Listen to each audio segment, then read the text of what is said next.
दोस्तों आज की इस वीडियो के अंदर मैं आपको बताऊंगा कि फ्लिपकार्ट के सेलर पैनल पे जो ऑर्डर्स आपको रिसीव होते हैं उस ऑर्डर के ऊपर फ्लिपकार्ट की ओर से कितना टैक्स आपका उसमें डिडक्ट किया जाता है और डिडक्ट करने के साथ ही उसकी कैलकुलेशन को आप किस तरह से समझेंगे वो सारी कंप्लीट इन्फॉर्मेशन मैं आपको इस वीडियो के अंदर दूंगा। तो यहाँ पर आप ये देखेंगे कि ये वाला एक प्रोडक्ट है मेरा जो कि अभी भी फ्लिपकार्ट पे लाइव है और इसकी जो सेलिंग प्राइस की मैं बात करूँ तो आप देखेंगे 690 रुपये इसकी सेलिंग प्राइस है और यहाँ पर आप देखेंगे 60 रुपये इसमें अगर शिपिंग चार्ज ऐड हो जाती है तो यहाँ पे इसकी सेलिंग प्राइस हो जाती है 750। यानी कि ये प्रोडक्ट है 750 रुपये का मैं फ्लिपकार्ट पे सेल कर रहा हूँ। और ये जो प्रोसेस है यानी कि आपके पास जो भी आपकी लिस्टिंग होती है उसके अंदर आप इस प्रोसेस को फॉलो करके जो भी आपके ऑर्डर्स होते हैं उनकी टैक्स की जो डिडक्शन है फ्लिपकार्ट की ओर से किया जाता है और इसके साथ ही इसकी जो कैलकुलेशन होती है इसको आप जो प्रोसेस मैं आपको अभी बताऊंगा उसी प्रोसेस को फॉलो करके आपके जितने भी ऑर्डर्स होते हैं उनकी कैलकुलेशन को आप इसमें ईजी वे में समझ सकते हैं। तो यहाँ पर ये वाला जो लिस्टिंग है इसी का जो ऑर्डर है और ऑर्डर की जो पेमेंट मेरे को सेटलमेंट हो चुकी है तो उसी का मैं कंप्लीट यहाँ पे आपको थोड़ा सा लाइव डेमो दिखाऊंगा। तो ये वाला जो है प्रोडक्ट ये अभी फ्लिपकार्ट पे लाइव है और ये इसका ऑर्डर मैं आपको दिखा देता हूँ जो कि ऑर्डर कंप्लीट हो गया है और जिसकी पेमेंट अभी सेटलमेंट मेरे अकाउंट के अंदर हो चुकी है। तो यहाँ पे कंप्लीट में जाता हूँ इसके अंदर और कंप्लीट के अंदर आप देखेंगे नंबर 1 पे ये वाला ऑर्डर है और इसका जो ऑर्डर आईडी है मैं यहाँ से इसको कॉपी कर लेता हूँ और कॉपी करने के साथ ही पेमेंट आपको दिखा देता हूँ सर्च बाय ऑर्डर जो सेटलमेंट होता है इस हिसाब से। और यहाँ पर मैं जब इसको कॉपी करके पेस्ट करता हूँ और यहाँ मैं करता हूँ सर्च तो अब इस केस में क्या होता है कि यहाँ पर आपको सेटलमेंट अमाउंट दिखता है। तो सेटलमेंट अमाउंट आप देखेंगे 319 रुपये 88 पैसा। तो ये वाला जो सेटलमेंट अमाउंट है अगर इसका मैं ब्रेकअप आपको दिखाऊं जैसे आप यहाँ पे क्लिक करते हैं तो ये वाला जो सेटलमेंट अमाउंट होता है यहाँ पे ग्रीन कलर के अंदर दिखता है। जैसे मैं इस पर क्लिक करता हूँ तो यहाँ पर इसका पूरा ब्रेकअप आपको देखने को मिलता है। यानी आप देखेंगे कि मेरी जो ऑर्डर की हिस्ट्री टोटल कितना ऑर्डर की वैल्यू जो वैल्यू थी कितनी मतलब वैल्यू सॉरी यहाँ पे वैल्यू आप देखेंगे 750 रुपये। तो 750 रुपये का ये सेल हो रहा है और सेल होने के साथ ही हमें ये फ्लिपकार्ट की जो मार्केटिंग फीस है वो इसमें 350 रुपये मार्केटिंग फीस लगी है। इसमें टैक्स का जो डिडक्शन किया गया है 74 रुपये 12 पैसा का इसमें डिडक्शन किया गया है। तो यहाँ पे जब मैं टैक्स आपको दिखा देता हूँ तो टैक्स के अंदर आप देखेंगे शिपिंग फीस जो लगी है उसमें जो टैक्स लगा है यहाँ पर आप देखेंगे शिपिंग फीस। जैसे अगर मैं मार्केटिंग फीस पे जैसे क्लिक करता हूँ तो कमीशन फीस जो होती है वो यहाँ पे 120 रुपये है। तो 120 रुपये पे फ्लिपकार्ट की ओर से 18% जो इसमें जीएसटी लगी है। तो वो जो यहाँ पे आप देखेंगे कमीशन फीस जो होती है उसमें जीएसटी कितनी 21 रुपये लगी है। और यहाँ पे फिक्स्ड फीस जो फ्लिपकार्ट की होती है वो 69 रुपीज़ है 69 रुपीज़। तो 69 रुपीज़ पे कितना यहाँ पे जीएसटी लगी है वो आप देखेंगे 12 रुपये 42 पैसा। और इसके अलावा यहाँ पे फॉरवर्ड शिपिंग चार्ज कितना है 167 है। तो 167 जो यहाँ पे शिपिंग चार्ज लगी है उसके अंदर आप देखेंगे कि शिपिंग जो फीस होती है यानी शिपिंग के अंदर आप देखेंगे कितनी है 30 रुपये का यहाँ पे इसके अंदर इसका डिडक्शन किया गया है। तो टोटल अगर ओवरऑल मैं आपको यहाँ पे दिखा देता हूँ तो ये तो इसका जो चार्जेस हो गए शिपिंग फीस हो गई कमीशन हो गई फिक्स फीस हो गई। तो ये जो इसमें जीएसटी अमाउंट लग रहा है ये वाला अमाउंट आपको क्या होता है कि जब फ्लिपकार्ट अपना कमीशन इनवॉइस अगर आपको देता है मतलब महीने के हर महीने में आपको एक कमीशन इनवॉइस देता है तो उस केस में ये वाला जो जीएसटी का जो टैक्स अमाउंट इसने डिडक्ट किया है जिसमें जीएसटी लिखा हुआ है यानी जीएसटी के अंदर आप शिपिंग कमीशन और वाले जो चार्जेस है 30 रुपये के 21 रुपये के 12 रुपये के ये तो आपके जैसे ही अपना कमीशन इनवॉइस होता है उसके अंदर इसकी जो अमाउंट होता है यानी जो आपको आईटीसी जो उसमें मिल जाएगा जैसे आपका कमीशन इनवॉइस जितना भी बनता है उसमें जो टैक्सेबल अमाउंट होगा उसमें जो आईजीएसटी आपकी लगती है तो आईजीएसटी के अंदर ये अमाउंट ऐड हो जाएगा।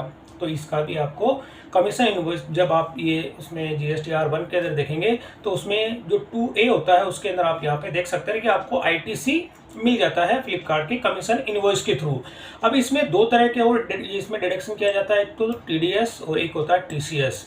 तो टीडीएस जो होता है ये तो आपका अपना जब आईटीआर आप फाइल करते हैं तो उस केस में आपको जब आपकी इनकम अगर टैक्सेबल स्लैब की उसमें नहीं आती है तो उस केस में आपको रिफंड मिल जाता है। अगर आपकी इनकम टैक्स स्लैब से ऊपर चली जाती है तो वहाँ पे आप इसका जो डिडक्शन हो जाता है नहीं तो अदरवाइज इसका रिफंड आप वहाँ से ले सकते हैं। जो टीसीएस होता है टीसीएस आपको जीएसटी पोर्टल पे जैसे अपने जो टीसीएस क्रेडिट रिसीव की जो टीसीएस एंड क्रेडिट रिसीव की जो फाइलिंग करते हैं तो उस केस में आपको जीएसटी पोर्टल पे आपको देखने को मिलता है। लेकिन यहाँ पर आप देखेंगे टीडीएस जो इसमें 6.17 6 रुपये 70 पैसे का है और यहाँ पे टीसीएस जो 3 रुपये 35 पैसे दिखा रहा है। जबकि होता क्या है कि जितना आपका टीडीएस होता है उतना ही आपका टीसीएस जो है वो डिडक्ट किया जाता है। तो यहाँ पर आपका टीसीएस भी 6 रुपये 70 पैसा ही है क्योंकि यहाँ पे 3.5 मतलब दिखाया गया है, लेकिन जो आपका जितना टीडीएस होता है आपके ऑर्डर पे उतना ही आपका टीसीएस जो इसमें डिडक्ट किया जाता है। अब इसको अगर समझना है आपको तो प्रैक्टिकली मैं आपको समझा देता हूँ। एक्सेल की सीट मैंने यहाँ पे तैयार की है और इसके अंदर मैंने ये जो सीट है, सबसे पहले बाइंग प्राइस की मैं बात करता हूँ। तो बाइंग प्राइस 240 रुपये मेरी इसकी कॉस्टिंग होती है, 240 रुपये में मैं इसको परचेस करता हूँ और जीएसटी इस पर ऐड कर देता हूँ 12%। अब 240 के अंदर मैंने जैसे 12% इस पर जीएसटी लगती है, तो ये 12% की मैंने जीएसटी इसमें ऐड कर देता हूँ। जैसे मैं वापस खुल करके इसको इनटू किया और यहाँ पे 12% मैंने जीएसटी इसमें ऐड कर दी। तो जीएसटी ऐड करने के साथ ही अब मैं इसकी टोटल अगर कर लेता हूँ, जैसे ये वाला जो मेरी सेलिंग बाइंग प्राइस है प्लस जीएसटी, तो ये प्रोडक्ट मेरे को पड़ जाता है यहाँ पे तो 240 और यहाँ पे मैंने इसके अंदर 12% जो जीएसटी ऐड की है, तो ये प्रोडक्ट हो जाता है 269 रुपये का। तो अब आप देखेंगे कि ये जो प्रोडक्ट है मेरी कॉस्टिंग आपको दिखा दी, 269 मेरी कॉस्टिंग है। अब इसको मैं सेल कर रहा हूँ, तो सेल करने पर आप देखेंगे कि प्राइस किस प्राइस में मैं इसको सेल कर रहा हूँ। तो इसको समझने के लिए सबसे पहले जो आपका टीसीएस जो डिडक्ट हो रहा है, यहाँ पे आप देखेंगे जो टीसीएस आपका जो डिडक्ट होता है ये आपकी टैक्सेबल अमाउंट होती है और टीसीएस जो होता है वो भी आपकी जो टैक्सेबल अमाउंट होता है उसी पे 1% आपका डिडक्ट होता है। तो इसको समझने के लिए जैसे ये ऑर्डर था 6.70 जो इसमें टीसीएस कलेक्ट हुआ है, मतलब डिडक्ट किया गया है, तो इसको मैं अगर इनटू कर देता हूँ 100 से, जैसे मैंने किया 100 से, तो यहाँ पर मेरी जो प्रोडक्ट की जो सेलिंग प्राइस होती है उसकी टैक्सेबल अमाउंट निकल के आ जाता है। तो यहाँ पे इसका टैक्सेबल अमाउंट कितना हो गया, 670 रुपये। ठीक है, 670। बाकी अब यहाँ से मैं इसको डिलीट कर देता हूँ। 670 रुपये मेरा यहाँ पे इसकी जो टैक्सेबल अमाउंट होती है सेल की वो निकल के आ गई। अब यहाँ पर मैं इसकी 670 रुपये में जो जीएसटी कितने परसेंट है, 12% है, तो मैं इसको इनटू कर देता हूँ, इनटू 12% और यहाँ पे मैंने एंटर किया तो 12% पे 80 रुपये जीएसटी हो जाती है। अब दोनों को अगर मैं टोटल कर लेता हूँ यहाँ पे 670 की और जीएसटी अमाउंट को, तो आप देखेंगे सेलिंग प्राइस यहाँ पे निकल के आ जाती है 750 रुपये। ये आपकी सेलिंग प्राइस निकल के आ गई है। अब इसमें क्या होता है, शिपिंग फीस जो होती है, अब शिपिंग फीस आप देखेंगे कितनी इसमें ली गई है। शिपिंग फीस की अगर मैं बात करूं तो शिपिंग फीस मेरे इसमें कितनी है, 167। तो शिपिंग फीस यहाँ पे मैं ले लेता हूँ 167, ये इसमें शिपिंग चार्ज है। शिपिंग के बाद में यहाँ पे कितना है, कमीशन फीस कितनी है, कमीशन की मैं बात करूँ तो 120 रुपये कमीशन फीस लगी है, 120 रुपये। और यहाँ पे फिक्स्ड फीस कितनी है, आप देखेंगे 69, तो ये वाली 69 है। अब ये जो चार्जेस लगाए हैं फ्लिपकार्ट ने, इन सब पे जीएसटी रखती है 18%। तो यहाँ पर मैं 18% के हिसाब से यहाँ पे जीएसटी को कैलकुलेट करूँगा और यहाँ पे मैंने एंटर किया और 18% के हिसाब से मैंने एंटर किया। तो अब ये देखेंगे इस पर कितना 30 रुपये जीएसटी लगी है। अब 30 रुपये के साथ ही यहाँ पे आप देखेंगे अलग अलग, और यहाँ पे मैं इन सब की टोटल कर लेता हूँ। जैसे टोटल मैंने यहाँ पे किया सबसे पहले इन सब की टोटल, तो यहाँ पे आप देखेंगे टोटल कितने 356 रुपये मतलब मेरा टैक्सेबल अमाउंट हुआ। और इसमें जो जीएसटी कितना है, 64 रुपीज़ की जीएसटी है। अगर यहाँ पे मैं इन सब की दोनों की टोटल कर लेता हूँ तो टोटल जैसे मैंने जीएसटी अमाउंट को भी ऐड किया तो यहाँ पे 197 इनकी टोटल हो गई। और यहाँ पर मैंने इन सबको टोटल जैसे यहाँ पर इसको भी आगे ड्रैग कर लेता हूँ, तो टोटल आप देखेंगे डिडक्शन कितना किया गया, 420 रुपये का। तो अब यहाँ पे आप देखेंगे कि ये 30 रुपये 167 पे 30 रुपये जीएसटी अमाउंट है। तो ये मैं आपको यहाँ पे भी दिखा देता हूँ। तो यहाँ पे शिपिंग फीस लगी है, शिपिंग फीस पे जीएसटी कितनी है, 30 रुपये है। तो शिपिंग फीस आप देखेंगे कितनी है, 30 रुपये, मतलब 30 रुपये 6 पैसे का है। और कमीशन कितना है, कमीशन पे 120 रुपये में 22 रुपये, तो आप देखेंगे 21 रुपये 60 पैसा। अगर यहाँ पे मैं डेसिमल कर देता हूँ, अगर जीएसटी अमाउंट को मैं डेसिमल में कन्वर्ट करूँ तो आपको एग्जैक्ट अमाउंट देखने को मिलेगा। यहाँ पे इस तरह से आप देखेंगे जो अमाउंट यहाँ पे आपको पोर्टल पे देखने को मिल रहा है जीएसटी के, इस पे फिक्स फीस पे देखेंगे तो यहाँ पे 12.42, तो 12.42, तो ये वाला जो अमाउंट होता है ये टोटल।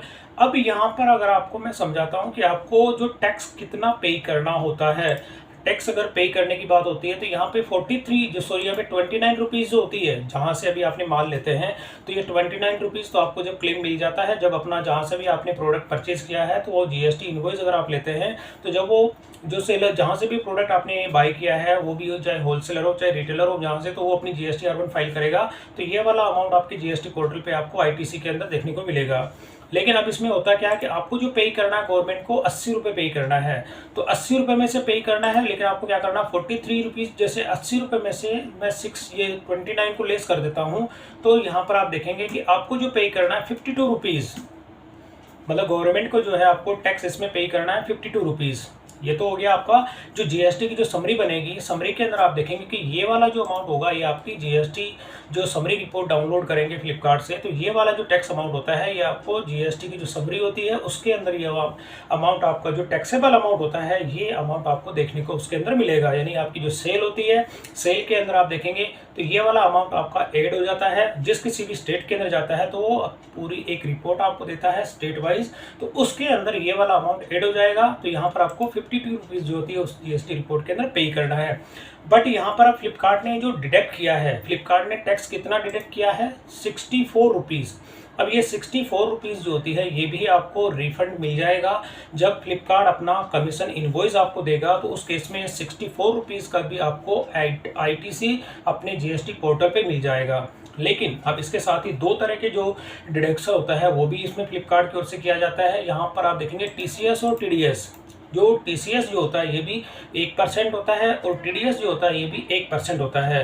तो यहाँ पे जैसे टीसीएस है ये आपका जो टैक्सेबल अमाउंट होता है, यानी आपका जो इनवॉइस होता है, इनवॉइस में जो टैक्सेबल अमाउंट होगा उसी पे 1% का आपका टीसीएस जो होता है वो डिडक्ट किया जाता है। मैं यहाँ पे जैसे इंटू कर देता हूँ और 1%, जैसे मैंने 1% किया तो यहाँ पे जैसे मैं एंटर करूंगा तो आप देंगे 6 रुपये 70 पैसे का यहाँ पे मेरा टीसीएस डिडक्ट हो गया। ठीक इसी तरह से टीडीएस होता है, ये भी आपका जो टैक्सेबल अमाउंट है इसी पे 1% आपका लगेगा। अब जैसे मैंने इंटू किया और यहाँ पे भी 1%, तो दोनों 6 रुपये 70 पैसे, 6 रुपये 70 पैसे। अब यहाँ पर क्या होता है कि फ्लिपकार्ट ने टोटल आपका जो डिडक्ट यानी टैक्स जो होता है वो कितना डिडक्ट किया। तो इसके लिए क्या होगा, सबसे पहले आपका ये देखेंगे ये वाला 64 रुपीज़, ये भी आपका टैक्स का जो डिडक्ट फ्लिपकार्ट ने किया डिडक्शन जो होता है। अब इसमें टीसीएस भी आपका इसमें से डिडक्ट किया गया है, तो टीसीएस और टीडीएस को भी मैं यहाँ पे टोटल कर लेता हूँ। तो यहाँ पे आप देखेंगे टोटल आपका डिडक्शन कितना हुआ, 77 रुपये 48 पैसे का। तो यहाँ पे फ्लिपकार्ट ने इसको जो है आपका डिडक्शन इसमें से किया है। तो अब यहाँ पर क्या होता है कि आपको जो रिफंड मिलता है, अब रिफंड के केस में क्या होता है कि आपको कौन कौन सा ऐसा अमाउंट है जो कि आपको रिफंड मिल जाएगा। तो रिफंड की मैं बात करूँ तो सबसे पहले आप देखेंगे कि रिफंड में आपको क्या है, ये वाला जो अमाउंट होता है 6 रुपये 70 पैसे का, और ये वाला जो अमाउंट है ये भी आपको रिफंड मिल जाएगा। यानी कि आपका जो टैक्स इसमें से लगा है उसमें 77 रुपये फ्लिपकार्ट ने इसमें डिडक्ट किया है, लेकिन आपको जीएसटी पोर्टल पे केवल 52 रुपीज़ जो होती है वही आपको पे करना है। लेकिन अब यहाँ पर क्या होता है कि इसमें से भी क्या होता है कि आपको 77 रुपये जो फ्लिपकार्ट ने इसमें डिडक्ट किया है, अब इसमें 420 रुपये अगर मैं जीएसटी को मिला दूँ तो इसमें जैसे मिला के हो रहा है, टैक्स को मिला के 420 रुपये का डिडक्शन उसने किया है। लेकिन यहाँ पर आप देखेंगे कि जो कमीशन इन फ्लिपकार्ट ने आपकी मार्केटिंग फीस ली, शिपिंग चार्ज लिया, फिक्स फीस होती है वो आपकी अप्रॉक्स 350 रुपये है। तो 356 रुपये जो होती है फ्लिपकार्ट ने आपका इस ऑर्डर पे, यानी एक ऑर्डर पे जो है डिडक्शन कितना करता है, इस कैलकुलेशन के जरिए आप यहाँ पे कंप्लीट जो भी आपकी कैलकुलेशन होती है इस समरी से आप यहाँ पे इजी वे में समझ सकते हैं। तो यहाँ पर आप देखेंगे कि अब ये जो टीसीएस और टीडीएस होता है, अब टीसीएस का रिफंड आप कैसे लेंगे, ये आपके जीएसटी पोर्टल से आपको मिलता है कि ये टीसीएस का रिफंड लेने का प्रोसेस क्या है, ये भी मैं इसकी एक सेपरेट वीडियो बना चुका हूँ। और टीडीएस का रिफंड आप कैसे लेंगे, टीडीएस और टीसीएस जो दोनों जो पार्ट होते हैं, ये टीसीएस जो होता है जीएसटी का पार्ट होता है और टीडीएस जो होता है वो इनकम टैक्स डिपार्टमेंट का जो पार्ट होता है। और टीसीएस को आप जीएसटी पोर्टल से रिफंड ले सकते हैं, टीडीएस को आप अपने इनकम टैक्स का जो इनकम टैक्स में जब अपनी आईटीआर आप फाइल करते हैं तो उस केस में ये रिफंड आपको मिल जाता है अगर आपका टैक्सेबल जो इनकम नहीं होती है तो यहाँ पर आप देखेंगे रिफंड आपको कितना हो गया, 13 रुपये 40 पैसे का आप यहाँ पे रिफंड ले सकते हैं। तो फाइनली आपको जो टैक्स का अमाउंट कितना मतलब आपको इनपुट मिला, तो इनपुट के अंदर देखेंगे तो यहाँ पे मैं इनपुट डिडक्शन मैंने आपको बता दिया कि डिडक्शन जो है फ्लिपकार्ट ने टोटल डिडक्ट कितना किया, 77 रुपये 48 पैसे का किया। अब यहाँ पर आपको जो इनपुट मिलेगा, मिलने के बाद में आप देखेंगे कि ये टोटल 77 रुपये 48 पैसे आपकी टोटल टैक्स का जो जितना डिडक्ट किया है वो फ्लिपकार्ट आपको वापस दे रहा है। तो और वापस देने के केस में आपको कितना पे करना था, 52 रुपीज़ पे करना था। तो अगर यहाँ पर मैं जो होता है कि जैसे यहाँ पे 77 रुपये में से अगर 52 में लेस कर देता हूँ तो यहाँ पर आप देखेंगे कि यहाँ पे 25 रुपये का जो है आपका टैक्स की सेविंग हुई है। मतलब टैक्स सेविंग का मतलब होता है कि आपको इसमें जो जीएसटी की जो रिपोर्ट होती है उसमें से आपको केवल 52 रुपीज़ ही पे करना था, लेकिन आपने फ्लिपकार्ट ने जो आपका डिडक्ट किया, यहाँ पर आप देखेंगे क्योंकि आपकी जो सेल होती है, सेल 750 की हो रही है और परचेजिंग प्राइस मैंने बताया था 269 की परचेज हुई है, सेल यहाँ पे 750 की हुई है और इसने फ्लिपकार्ट ने जो 350 रुपये का जो चार्ज इसमें से किया है, तो मेरे इसमें से जो जितना मेरी प्रोडक्ट की अगर बाइंग प्राइस नहीं है उतनी सेलिंग प्राइस पे जो फ्लिपकार्ट ने इसमें चार्जेस इसमें लगाए हैं उसका मुझे इनपुट थोड़ा सा ज़्यादा मिला है। तो इस वजह से मेरा यहाँ पे मेरी जो सेविंग होती है, सेविंग का मतलब आपके जीएसटी पोर्टल के अंदर आप देखेंगे इस तरह से जो जीएसटी आपका कमीशन इनवॉइस जो होता है उसके अंदर ये वाला जो अमाउंट 64 रुपीज़ का जो अमाउंट होता है ये आपको जीएसटी जो जैसे आपका कमीशन फ्लिपकार्ट की ओर से दिया जाता है उसके अंदर ये ऐड हो जाता है और ऐड होने के साथ ही आपका कंप्लीट जो डिडक्शन होता है उसकी समरी मैंने आपको यहाँ पे बता दी है। तो दोस्तों इस तरह से आप इस समरी को जो है मतलब एक एक्सेल के अंदर जो मैंने सैंपल आप लोगों को दिखाया है, तो इस प्रोसेस को फॉलो करके जो टैक्स का जो डिडक्शन होता है यानी जो मार्केटिंग फीस फ्लिपकार्ट की ओर से ली जाती है, तो ये कंप्लीट थोड़ी सी मेरी कोशिश रही थी कि फ्लिपकार्ट की ओर से जो टैक्स का जो डिडक्शन होता है इसके साथ ही टीसीएस और टीडीएस अगर आपका डिडक्ट किया जाता है तो उसको किस तरह से समझेंगे। तो इस प्रोसेस को फॉलो करके आप अपने फ्लिपकार्ट के जो भी ऑर्डर्स होते हैं उनमें जो डिडक्शन होता है उस डिडक्शन की समरी को कंप्लीट आप इसमें समझ सकते हैं। तो दोस्तों वीडियो पसंद आई तो इसे लाइक और शेयर जरूर करें और मेरे चैनल को सब्सक्राइब करना ना भूलें।